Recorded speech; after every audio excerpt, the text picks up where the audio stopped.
Extra Time on Tip FM, powered by Munster Solar, your local solar experts, delivering clean, cost-effective energy solutions for a brighter tomorrow. See munstersolar.ie.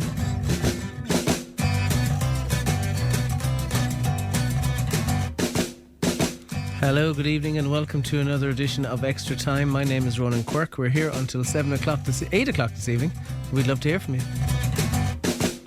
It is 7 o'clock. Clock's going forward and all that, but it is 7 o'clock and we'll be here till 8 o'clock this evening. We'd love to hear from you. Lots to talk about tonight because we'll be looking at Camogie with Ger Canan. We've under 20 hurling to look back on and look forward to, because Tip had a good opening win to their under-20 campaign with that game against Cork on Wednesday night. We'll reflect on that and we look forward to the game against Waterford this coming Wednesday night, a game you can hear live here on Tip FM, which will be broadcast from Walsh Park at 7 o'clock this coming Wednesday night. We'll have ladies football as well. They had a narrow defeat at the hands of Tyrone, which brought the curtain down on their campaign in the National Football League, Ladies Football League. Boxing with Martin Fennessey, as a young Clonmel boxer, strives to make his way in the professional ranks. We'll hear from Robcor Racing after their Cheltenham successes.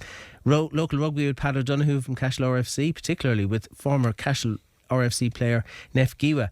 He's been signed up to play college football in America. We'll reflect on that, and also the TSNDL. The big story this weekend was the FAI Junior Cup, the Blue Ribbon event in junior football. Barry Ryan will join us with that in due course. Don't forget the Sports Star of the Month nominations. We're looking for nominations for the month of March. So a particular sports achievement that you've seen in Tipperary in the month of March, send an email, nomination, to sportstar@tipfm.com. That's sportstar@tipfm.com. And that's in association with the Talbot Hotel in Clonmel and Quirk Trophies Limited in Care. Don't forget our text number as well is 083 311 3311. That works for WhatsApp messages as well, 083 311 3311.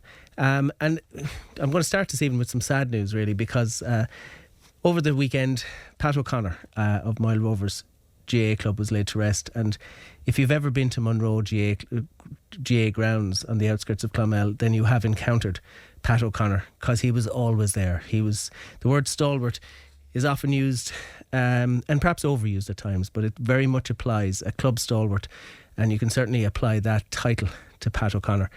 I'm delighted to be joined in the line by Tom Atchison of Moyle Rovers. How are you, Tom? Going good, thanks. Huge void, I'd say, in the club at the passing of Pat. Huge void and huge sadness across all ages in our community and within our club. We knew last August that Pat had got, that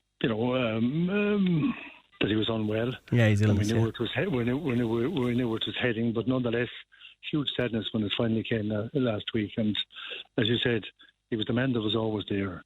He would set your clock by. He opened up the place at 9 o'clock in the morning. He was the last guy to go in the evening when everybody else was gone. Turn off the lights, make sure everything was in a safe place, and lock the gates. And that was incredible. And the amount of time that Pat gave to Moyle Rovers and to the person in the zonal community and the wider community was just incredible. Yeah, and even as the campus evolved over time, and it's a fitting tribute. The facilities that are out in Munro now are fitting tribute not just to Pat, but even Mick McCarthy went before him and others as well who work so hard out there. But then that campus would be used by sometimes the Indian community when they had a food festival, and I think it was testament to Pat as a person that he formed relationships with absolutely everybody, and everybody who met Pat would go up and the first reaction would be that they'd smile when you'd encounter Pat O'Connor. Incredibly so, because he was so helpful and so welcoming to everyone. And as you said, people, Munro, the sports complex is used by people of all nationalities. They're playing volleyball, playing indoor soccer. The Indian community use it. And people using it that you would know very little about. Midweek, for years, Pat welcomed the Brothers of Charity and the HSE, and they're bringing people who needed a little bit of extra care, and they'd unload their minibuses and bring their people into the hall. They might just want a bit of extra space to walk around the hall or to sit down in the corner. They knew they were safe and they knew it was quiet, and Pat worked that and invited those people in, and nobody knew anything about it. They had their privacy, but there was always a welcome there for Pat, for them. And that really, way beyond GAA, to just really opening up the thing to everybody. And as you said, Pat had that welcoming way for people. And for us, while everyone knew him that he was the guy who looked after the the pitch, he looked after the facilities, he looked after the football, the flitters, the jerseys. But to my mind, the biggest thing that Pat did was the welcome that he created for everyone in Monroe, particularly our own members, young people who joined 6, 7 or 8. Pat knew their names, and here's Ronan coming in. Next thing he's saying hi, Ronan, to him, and Ronan's chest is going out because the guy who's looking after everything, who probably owns Moyle Rovers in Ronan's head, knows who I am. And that made Ronan feel safe, or Tom, or Billy, or Mary. Yeah. And that was his real gift to Moyle Rovers, to be honest, and to the community. When COVID struck, the campus was transformed into a PCR testing, God remember that, a PCR testing facility. And if the HSE needed anything out in Monroe, there was only one phone number that they rang, and that was Pat O'Connor's. It was Pat the man himself, yeah. And you would find there's an awful lot of groups that Pat used to give. They used borrowed tables, they used borrowed chairs for events in Clonmel. There was nothing was ever an issue with him. He knew who got stuff, and once he got it back, he was quite happy. So he facilitated a lot of goings on outside of Monroe even, he spread his tentacles far and wide, and he was very supportive to lots of groups, people who wouldn't have much. I've borrowed a table off him myself. And me and Mary's man, so he was agnostic on such matters. Well, not a bother, I wouldn't be worried in the least. And I think we as a club have a gratitude to the O'Connor family, because they really gave us a loan of Pat for a big part of his life, selfishly. And the O'Connor family themselves then had a huge input into the club. Jean was our secretary, Marie's assistant secretary and PRO, Sharon involved with the ladies' football. If Kevin and Paul were on that famous team in the late 90s, and Pat took great pride in all that. But he also, for us, he allowed Moyle Rovers go away to matches and go away to other functions, and he stayed at home. He always did, yeah. Stop at home. Yeah. He always stayed in Monroe. Now, there was one proviso: somebody had to be available on the phone to keep him up to date to whatever match we were at and how it was going. But that was the only proviso. But they gave their life to it. Pat's first involvement with Moyle Rovers, he wasn't Moyle Rovers by birth. He was a St. Pat's man. He was by all accounts, a very talented young footballer and hurler. But himself and his wife came to our parish 50 years ago and got involved in the first juvenile club. And he just said the whole place was built. And people like those, and Mick McCarthy, Eileen Boland, and so many others, they gave their time to build what we have now. And we have a debt towards those people. Yeah, predeceased by his wife Joan, who also was a huge contributor to the fabric of Powerstown and Lisrona, also Moyle Rovers GA club as well. It's, community games. Community games as well, absolutely. Do you know, again, every club has a stalwart like Pat O'Connor, but there's nobody better, I can tell you that much. Nobody contributed more, and you're lucky to have him. You were really lucky to have him, and the word irreplaceable I don't think is out of place tonight. Absolutely not. And thank you for giving us a chance to pay tribute to him. Thanks indeed, and thanks for joining us, Tom. We extend, on behalf of myself and Ian and everyone in Tip FM Sport, we extend our condolences, sincere condolences, to the O'Connor family, to his daughters Sharon, Marie, Jean, and his sons Paul and Kevin, on a very, very sad loss. Or yesterday, Goreva on him. We're going to move on. Our text number is 083 311 3311. Ken Hogan's on the line. How are you, Ken? How are you today, Ron? I'm very well, Ken. Thanks for joining us. What were your thoughts on the under-20 performance on Wednesday night last? And then we'll talk about what's coming up this Wednesday night. I love these games. They come thick and fast. And it was a lightning start by Tip, but Cork reeled us in. Yeah, Cork reeled us in. A high-powered Cork backroom team, well up for the game. Pride at stake, and again, I suppose coming to Thurles, I'm sure it was really reinforced by the Cork management. We love playing in Thurles, things like that. So Tip started well, Stefan Tobin on fire, but then Cork reeled us in, and the two Johnny Murphys, Johnny at wing forward and John Murphy at 6, began to dominate for Cork, and we had huge issues then for long stages of the game. Ultimately, as you well know, Cork reduced to 14 men just before half time.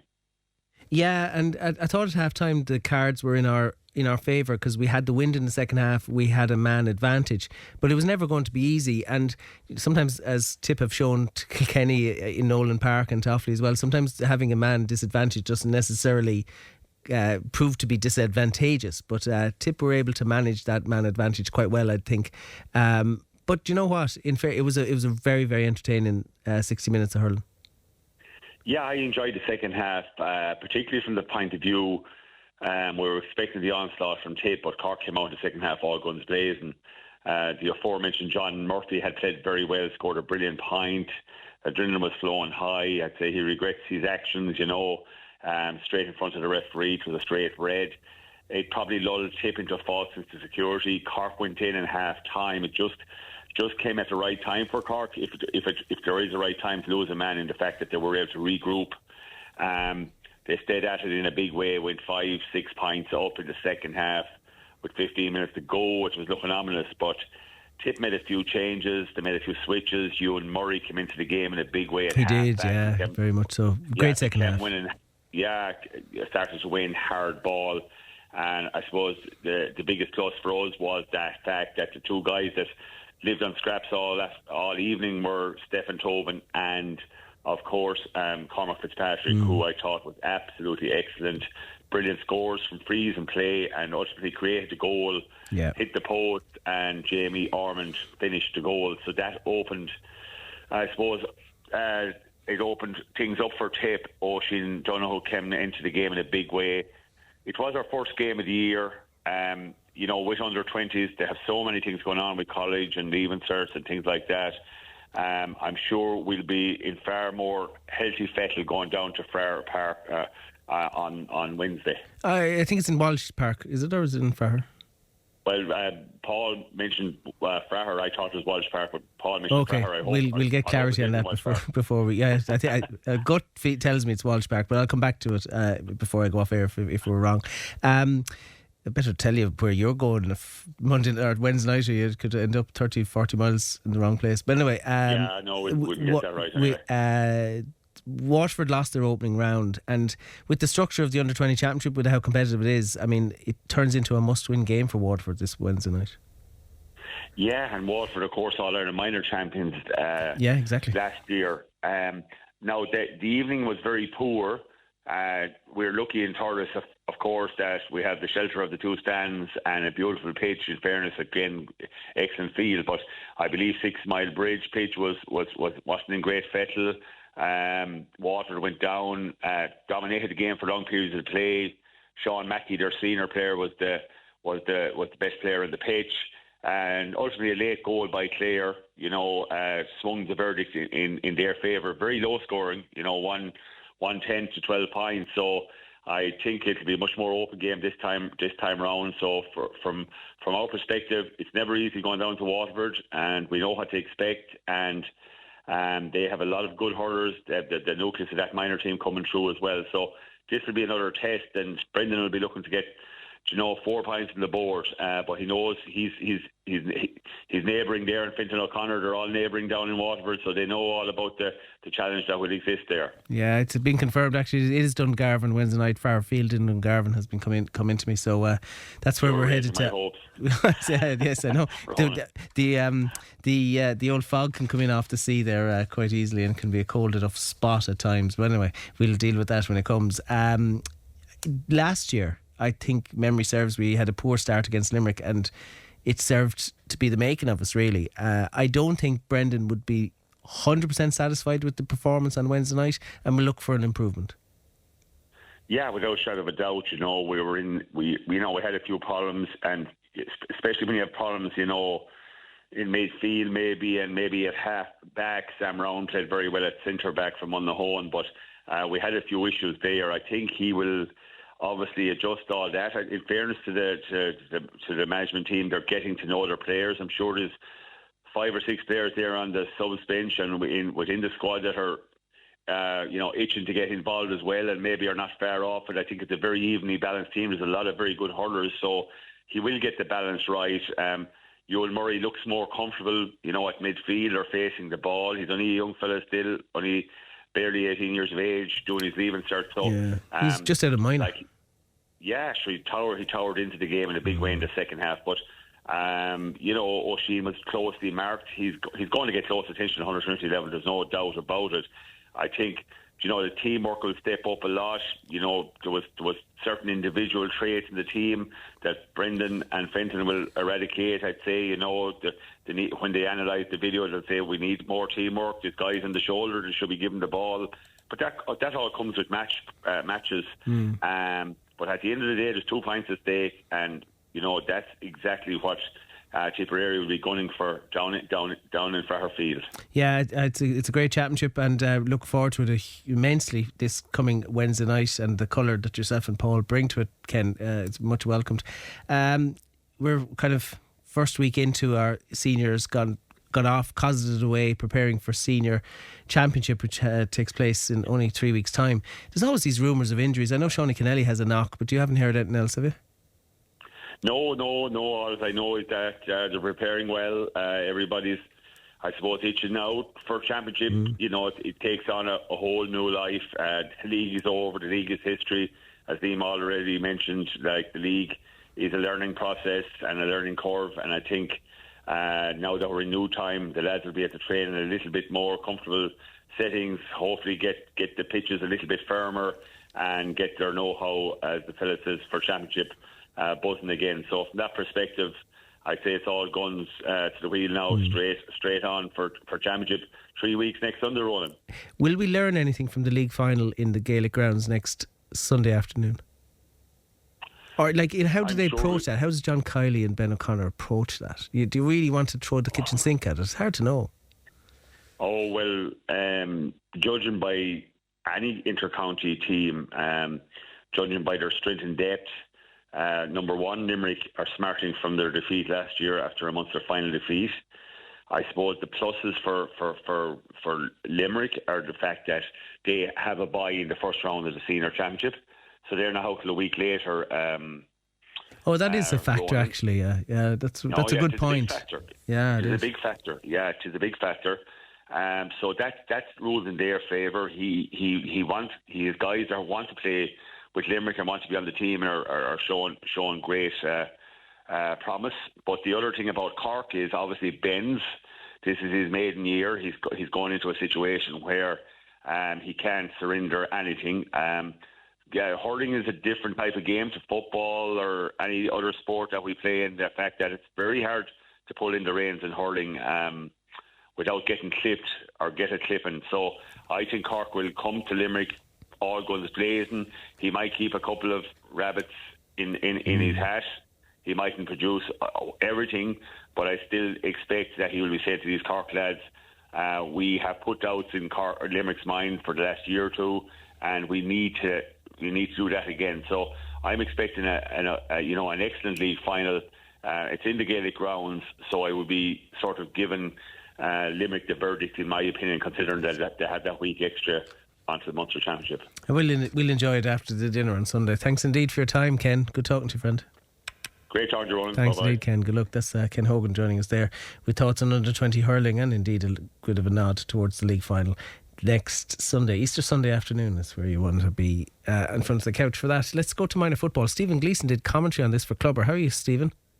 Good evening, Ronan. All well here, yeah. Good. Disappointing result, but can we just talk about the Tipperary goal? I mean, that was something else.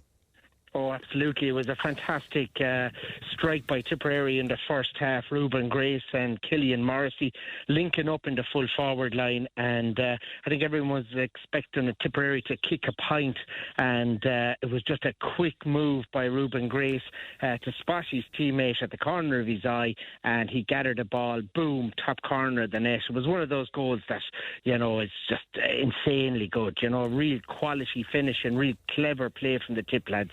I thought it was, you sometimes if you were watching the match of the day or something, they'd say, oh, well, that's straight off the training ground. I think there was something more organic actually about it, because the way Grace looked to his right, because Grace was going to kick that over the bar until he saw the move by Morrissey. And maybe it was something they tried before and said, look, if it's on, we'll do it. If it's not, we won't. But it's the quality. If you haven't seen it, the quality of that finish is quite something, because you wouldn't see a better finish in senior football. Yeah, I'd agree with you. And what you're saying there, match of the day, whatever, it would be a goal of the season contender, if not the outright winner already for goal of the season. It was just fantastic. And as you said there, it was just, a freedom in the play of the forwards at that stage when they were looking around, and boom, there's someone in a great position, and the quality of the finish and the energy to go for it. You know what I mean? Because it's something that people are kind of maybe afraid to take an opportunity like that if it presents, just take a pint or whatever. But it was just, here we go, goal, back of the net, the first score of the game for Tipperary, and it was a magnificent strike. So it is worth checking out, I suppose, online if you haven't seen it. So unfortunately we didn't kick on really, and we ultimately lost this game by 4 or 5 points to Limerick, I think, at the end. Yeah, we're in the running for a lot of it. You know, I mean, there was about 5 minutes to go, and you still felt that Tipperary could stage a comeback. There was just 2 scores in it, but they needed a goal late on, and Tip got the ball in defence. Looked as though it could have been a free out, but a free in was awarded, and you know, that's, I suppose, with blue and gold goggles on. But at the same time, I would say that a lot of the times you'd see a free out given where there's 3-4 players in around the player, and that went Limerick's way. Limerick got a goal, and that was the end of the game. And that was, you know, with 10 minutes or thereabouts left in the match. So there was still time for Tip up until then, but that goal effectively just ruled out a comeback from Tipperary in it. But Limerick, full value for their win. They did a lot of the running early on, really good defensively, bottled up a lot of the Tipperary forwards, and that was the basis for Limerick. And they had a good free taker there, Charlie McCarthy, in a corner forward, and he really capitalised for them at one end. But you know, not to be for Tipperary, but they show great heart and battle, and that's what you ask of your minor players. What's next for us? So it's Easter Monday down against Waterford. I think it's in Leamy Bryan is the venue, and that's a must-win game for Tipperary to get back going again. You know, as an opening fixture, it was difficult conditions for the players on Sunday. Fantastic facility in Lattencullen GAA. They had the place absolutely shining for the match. The only thing was the rain just was incessant, and the rain kept falling, and it made play difficult for the players. And it didn't really suit a game where you could move the ball from one end to the other as quick as the Tip lads would have liked, I'd say. So I think if Tip just maybe revert to that free-flowing game and maybe launched the odd long ball straight into the full forward, I think that could pay dividends, because there's a couple of strong central players on the team, you know, inside of the likes of Ruben Grace, Killian Morrissey is there as well, and Lonergan as well. So we've got good players inside in the forwards, and the defence as well. You know, Walsh very good the last day at the heart of the defence, and a lot of players there that we learned from the game, I think, the last day. So playing Waterford now the first Monday in April, and that is a huge fixture, really. That's one that, you know, Kevin Mulcahy and the group will be targeting now to just get points on board. And it was a little like that running on Sunday. I mean, they just took a while to find a rhythm of the game and kick a couple of points just to settle the team into it. And they got that fantastic goal, and everything went up a gear. But Limerick, you know, doubled down on the defence after that, and Tip found shooting for points difficult in the conditions, and they looked to rectify that. So if they could turn that around, you know, you could have a good season. But like, the team had put in a huge effort, and you know, you couldn't fault it, and they were right in the game with a few minutes to go against a very good Limerick team with Billy Lee involved in their backroom team. Well, sure, Billy knows it backwards, doesn't he, at this stage? Yeah. Listen, Stephen, I got to fly. Busy schedule tonight, but thanks indeed for your time. We look forward to talking to you again about minor football. Thanks for running. Not at all. Stephen Gleeson joining us there with news of that defeat to the opening championship round of Munster Championship in minor football. Mixed bag, really, for the Camogie. Ger Canan's on the line. How Ger? How you doing, Ronan? We'll come to the minors in a second, but our under-23s were playing in what is essentially an All-Ireland final. It was a championship final. Now, it's not, obviously, it's a relatively new competition, but they went up to Dublin, I think, was it, and had a 1-9 to 12-point draw with the Dubs. Yeah, it was just the first round of the All-Ireland Under-23 Championship. I don't know why I thought that we'd got out of Munster and went into... Yeah, no, so the Munster is a separate competition, so we won Munster the week before. Yeah, that's where the confusion... you think I'd know at this stage that the Munster Championship is a separate competition in Camogie. My apologies. Continue, sorry. Well, forgive you. So, yeah, so look, they beat Cork in the Munster final the week before, and obviously, I suppose there was the fear maybe that there might be a bit trying to pick it up again from that, from the high of that to bring yourself down and pick yourself back up or whatever needs to be done. But I suppose they did have the confidence of going into the first round as Munster champions. But look, it was Dublin who were really up for the fight from the throw in and really took the game to Tipperary. They did have the advantage. It was like a gale force wind in that first half, and they did have that wind advantage.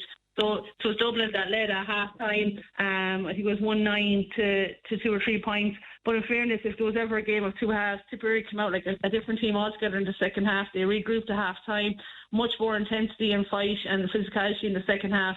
And they dominated the second half really, with the wind advantage. But just ran out of time then in the end, and I suppose a draw probably was a fair result. Like Dublin were much the better team in the first half, much the better team in the second half. We did miss a penalty, I suppose, which was a big factor, I suppose, in the game. But look, a draw, I suppose Dublin were probably happier going away with the draw. But look, I suppose just focuses the team going forward. They can't afford, I suppose, any slip-ups going forward. They're playing Waterford now this Sunday at home in the County Camogie grounds in Durag at 2:00, and they need a win to get back on track, because there's definitely tougher tests coming down the line for them. Yeah, indeed, and hopefully they won't be playing in such inclement weather, because it kind of makes a lottery of it a little bit when the wind is that hot, when the wind is that bad. The minors lost out to Galway in the minor Camogie Championship. Yeah, so that was the final group game of the minor championship. I suppose both teams had qualified, and actually the result was only really determined who was finishing third and fourth, and they'll meet each other again in an All-Ireland semi-final. So look, we trailed by a point at half-time. I wasn't at that game now because I was in Dublin, but they trailed by a point at half-time. But I suppose Galway had the better of the second half and outscored them in the second half, and I suppose won comfortable enough in the end, 2-16 to 1-11. But the sides will meet again in I think it's 2 weeks' time in an All-Ireland semi-final, and no doubt that will be a different game.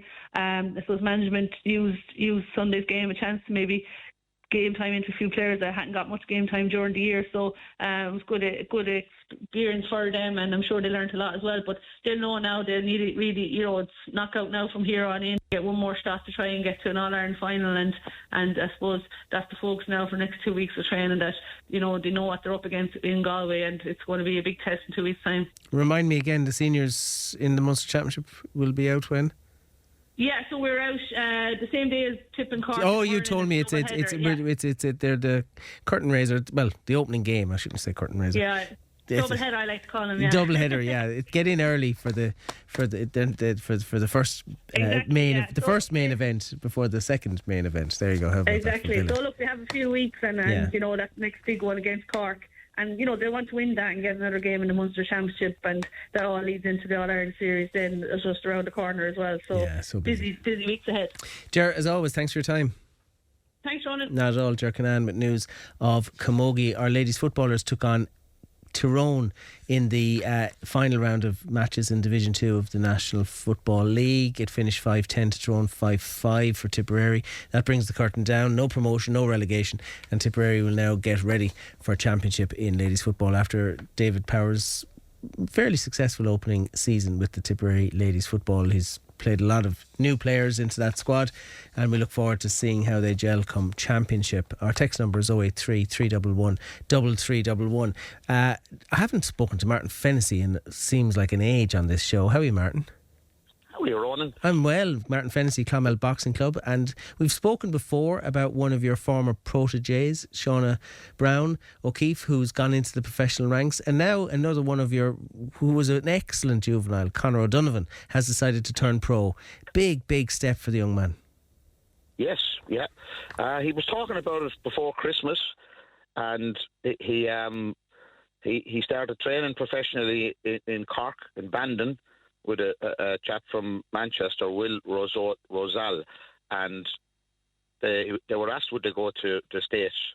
So he made his professional debut in the States Saturday night, and he was fantastic. I watched it; he was really good. He was very good. What impressed me was his hand speed. I thought he's obviously in tremendously good shape. He put his opponent down 3 times in the first round until the referee said, he's had enough, and he TKO'd. Yeah. The fight was stopped, which is about as much as Conor could have achieved in his opening 3 minutes of professional boxing. Oh, so it was huge. It must have been nerve-wracking, like going out into a big, huge crowd like that. But he's a guy that loves the Razmat has, like, even on the big shows we used to put on the hotel above, he used to love it. Like, even when he was a small child, 13, 14 years ago, he opened one of the shows up there as one of the underage kids, and he stood out a mile. Yeah. Fantastic talent, head movement, speed, footwork, slipping, blocking. He has it all. He has everything you need. But I just hope he managed right, because the pro game is a tough game. But they seem to like him over. They like him over in the States, so you never know. Hopefully he was fighting. He was fighting in Boston, and obviously a big home crowd, kind of Boston Irish crowd behind him, who were vociferous in their support for him. It's a case of just making sure you stay on people's radar now, isn't it? That's right. The pro game is a tough game. Oh, it's extremely difficult. It doesn't matter how good you are. You need the big promoters. But the States can be a good place for Irish people, especially Boston, you know. So hopefully it's worth a shot, because I can tell you, he has it all in boxing wise and skill wise. He's probably one of the best juveniles we have ever had. Really good kid. I was talking to him during the week, and he was kind of explaining his boxing journey. There was a lot of losses and a lot of heartbreak along that juvenile career, which is, you kind of have to have that in your locker. Well, the guy, he was boxing at 6 professional fights, and he only had 1, but he looked miles ahead of the fella he boxed because of his what would you call it, experience. His amateur career, amateur career, but he boxed internationally as well, and he boxed a couple of senior bouts and done very well as well. You know, he's as cute as a fox. He's one of those clever guys, can mind himself in the ring, and he sees everything before his opponent sees it. So it's very hard to teach what he has. That's very true. Clever. Yeah, very clever boy. You know. Well, we wish him well, and we'll watch his career with interest, you know, because as Shauna would tell you, it's about getting fights, it's about getting on people's radar, because that's how you get paid, first and foremost. Yeah, it is. I don't know much about professional boxing myself, only that I had them kids coming up through the ranks, and it's lovely to see them enjoying themselves and going off and giving it a go, believing in themselves, and it's great to have spent some time with them as they were growing up, because they're all good lads. Absolutely. I couldn't agree more. I've been lucky enough to see Conor fight as an amateur, and I look forward to seeing him fight as a professional in due course. But self-confidence is something that you can't buy, and he's not lacking in that either. No, he's not. He got best boxer in the Munster Championships one time. There was about 400 and odd boxers there, and they were raving about him as a young lad. He boxed internationally, and he sparred with Russians and everything, and a couple of different countries came over to him, and they said he's like a professional. So he had that kind of a style as a young lad. Maybe the professional thing might suit him better than the amateurs even, you know. He's fighting featherweight, isn't he? Would you believe the other night, I think he was to box at 135, and he weighed in 131 and a half, and the other guy was 136, so I think he came in way under the weight. He probably could make feather, super feather or whatever they call it in the pro game, but he's huge for that weight. He's got a big reach, tall. big reach. He has, and he uses it. Yeah. Martin, we got to fly, but thanks for telling us about him, because we look forward to his career. We have a couple of kids boxing in the national championships next week, so young Keelan, Joyce, Nabea, O'Reilly and Demi Buck, so we just wish him the best from the club. Keelan continues to go strength to strength, doesn't he? Casey, was it Casey's her sister? That's the younger brother, yeah. No, younger brother of Casey, who's had great career so far. Well, we wish Keelan well. And the other two, sorry, give me their names again. Nabea O'Reilly and Demi Buck. Excellent. Well, we wish them well, Martin. Thanks for all you do for the sport in the town. Thanks indeed. That's Martin Fennessey of Clonmel Boxing Club, and the successful, one of the most successful, particularly at juvenile level amateur boxing clubs in the country. Quick break, back with horse racing after this. Extra time on Tip FM, powered by Munster Solar, your local solar experts, delivering clean, cost-effective energy solutions for a brighter tomorrow. See munstersolar.ie. The Tip FM Sports Star of the Month with the Talbot Hotel Clonmel, multi-award winning wedding specialists with state-of-the-art leisure facilities and spa, with food served daily. The Tip FM Sports Star of the Month. Get your nominations in now. Extra time on Tip FM, powered by Munster Solar, your local solar experts, delivering clean, cost-effective energy solutions for a brighter tomorrow. See munstersolar.ie. Well, the dust may well have settled on the Cheltenham Festival. We look forward to Aintree, we look forward to Punchestown in due course. But I caught up with the supremo of Robcor Racing, Brian Atchison, during the week. He brought the Ryanair Chase Trophy in back home to his home in Clonmel, and we had a chat, and I asked him how this ranked compared to the other great successes he's had at Cheltenham over the years. It's a terrible thing to say, but it's for us, you're more pressure and relief now than enjoyment. We got the real enjoyment we got was we won the last race the following day, and that did two things. A, it stopped the English getting a draw in the Presbytery Cup, which I get great enjoyment of. But the second one was enjoying because you had one on the board. It's like John McGrath or Noel or something, their prime. You're going into the heat of battle and you're expected to get a score, and if you don't get a score, you're questioning your own performance. And for us, it's going over there. The whole year revolves around 4 days in March. It's absolutely chaotic, but it revolves around that. In the general public, in their perception, in our perception, you have to score over there. If you score over there, you're at the right end of the game. If you don't score over there, and it was great for Clonmel. I was really proud last year when we won 2 races over there, and the Clonmel Oak lads with Bambino Fever. Yeah. Like, it's probably the only time I've ever cheered for Clonmel Oak in my life. Might be the last. I didn't cheer for it this year, right? But it was great, because it's great when you come back and the people of the town are actually walking around with the chest out because they're delighted it's happened and it brings recognition to the town. I'm just interested, do you feel a pressure that you have to produce a winner every year? Yes. Because what you're doing is you're going to the Olympics of racing, as it's called, but like the quality of the fields are so deep. Yet Factifile was the favourite. He was the favourite and taken out the ground. Yeah.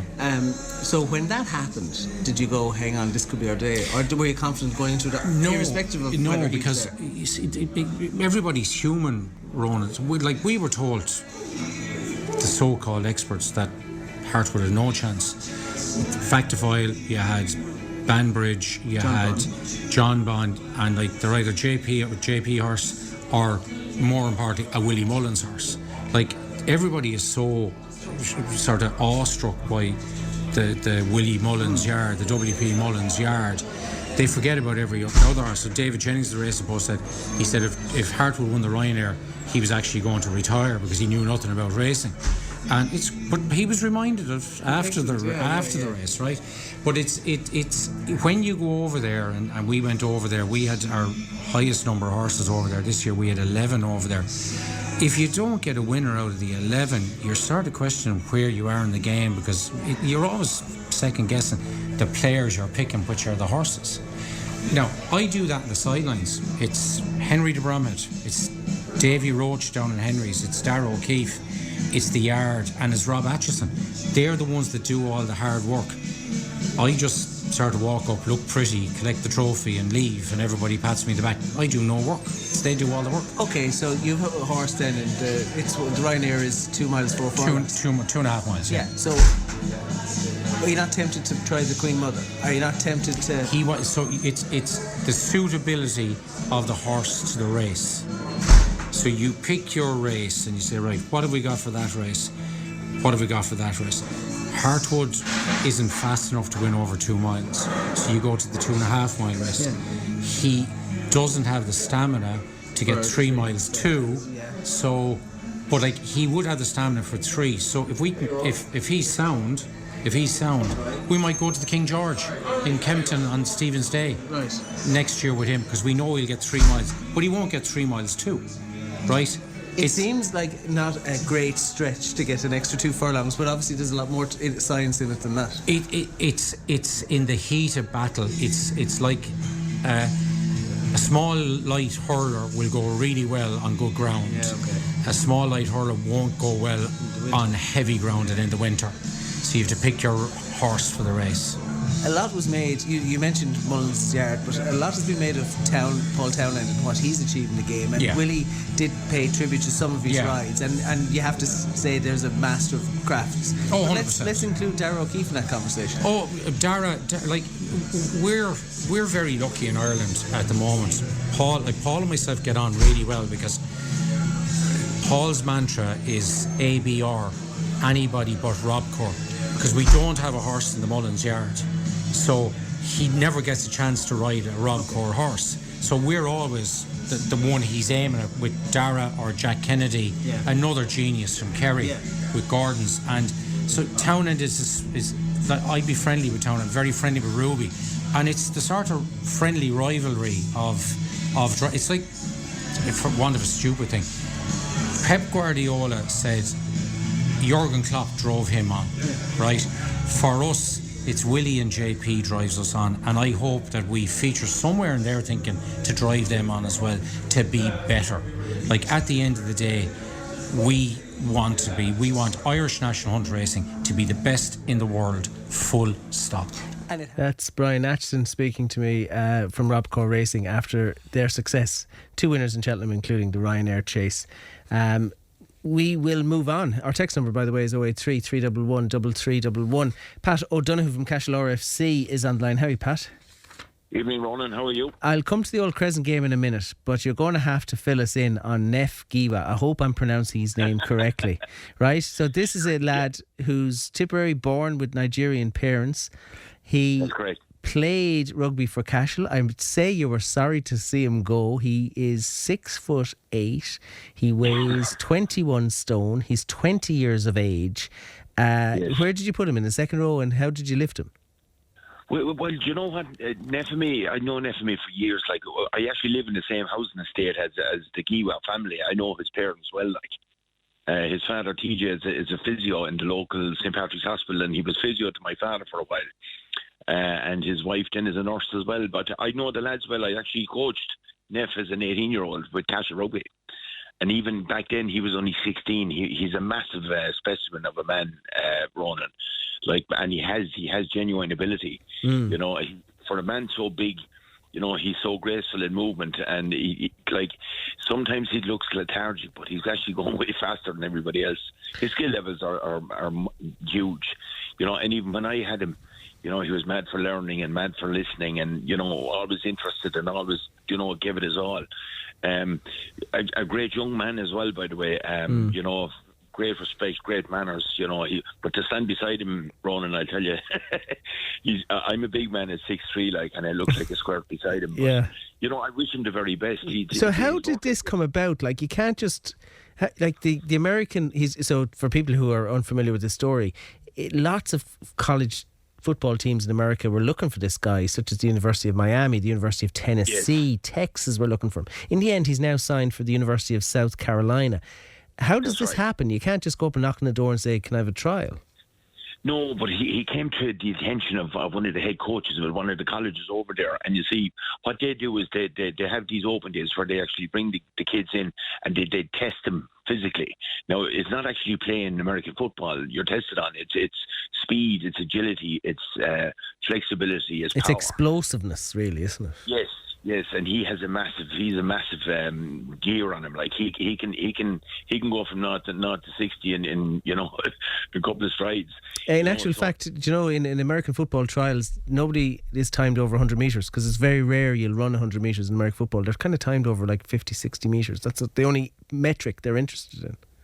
That's right, but I had a look at some of his stats, like, and they're off the wall regarding pace and power of his feet, you know. But the big challenge will be when he actually togs out and gets to know the game and where he can be. But the Americans, the way they do it is they assess a guy's ability potentially, you know, and then they get the power and the training into him, and then they develop him on as a player. Yeah, they'll give him the skills he'll need. Yeah.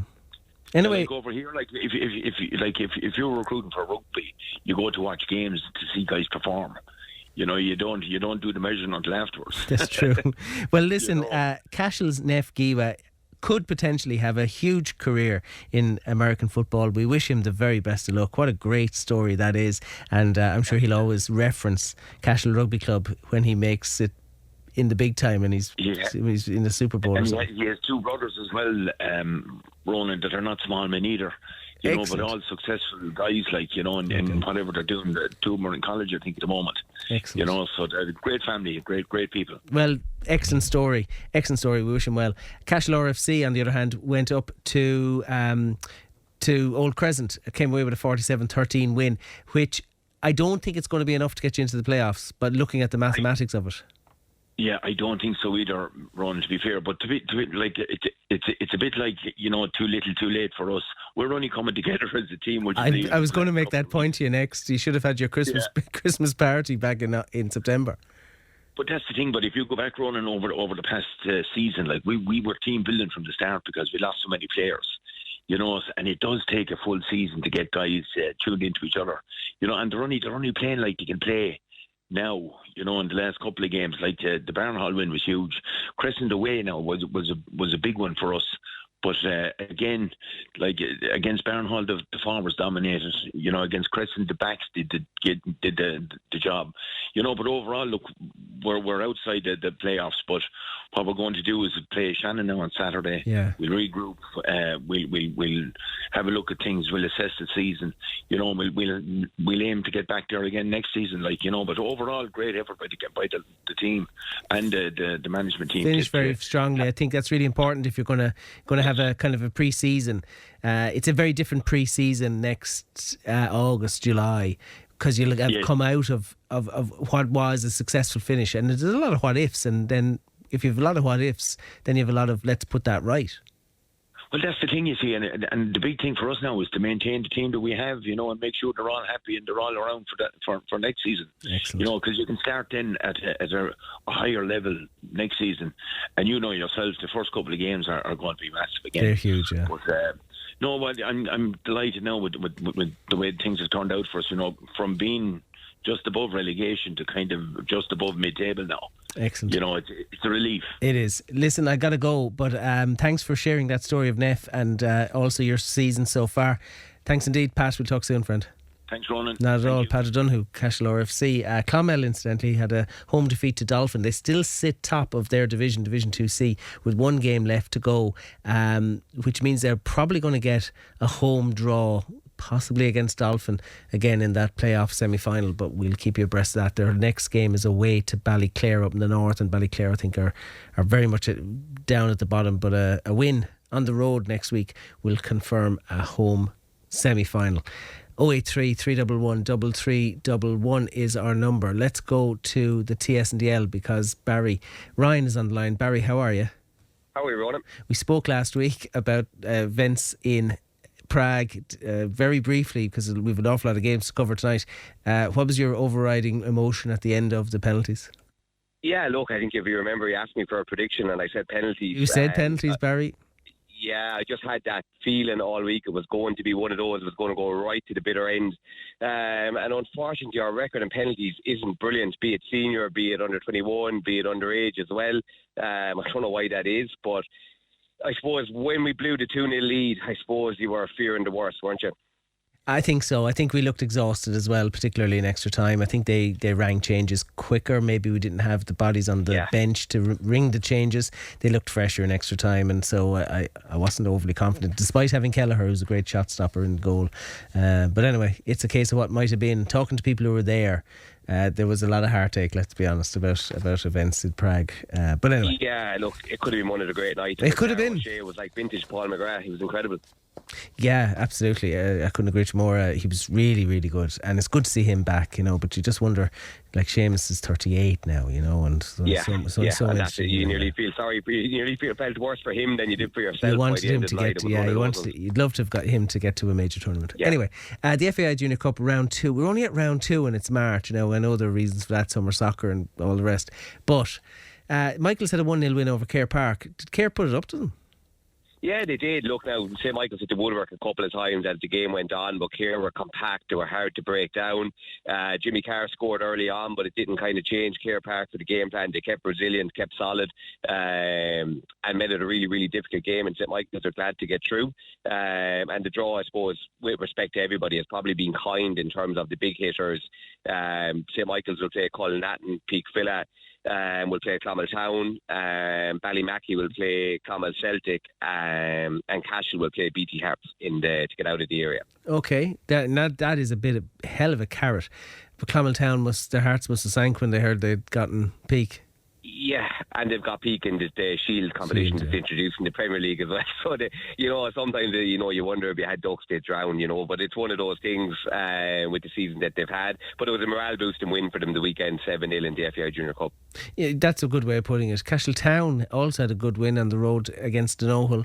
And as you said, Cullen accounted for Ard Croney from the NTDL 5-3. Yeah, and look, I suppose Cashel and BT Harps is actually quite an interesting game in the game to get out of the area now. BT Harps are in a title race in North Tip. Cashel, have kind of rallied well towards the end of the season, and the FAI Junior Cup is interesting now. It's probably got the smallest amount of entrants that we've ever had in the past, and only 3 rounds now gets you out of the area. So it might be possible to go further than previous years because you're going to have a lot of upsets. You're going to have a lot of teams playing these games in their off-season. So there's just a really unfamiliar feeling about the FAI Junior Cup at the moment. But the downside of that is, come June, you're still going to be involved in football and you're thinking, when am I going to have some off time? You've played how many games in the course of a league season and you're still playing FAI, which is, let's be honest, the blue ribbon event. So it's the one that you want to stay in for as long as you can. But fellas will have to take holidays. There's other demands on young fellas. And I'm just wondering, where is the downtime coming? 100%. And it's one of those, with these S&Cs and people that look after these elite level amateur teams like the likes of St. Michael's and Big Villa and so on, and you're trying to peak for the right time of the season, it's going to play havoc with that in terms of, if you progress in the FAI Junior Cup, there won't be an off-season. You'll be starting the league while the FAI Junior Cup is finishing out, so there'll be no pre-season as such. And will that hit you at Christmas time the following season?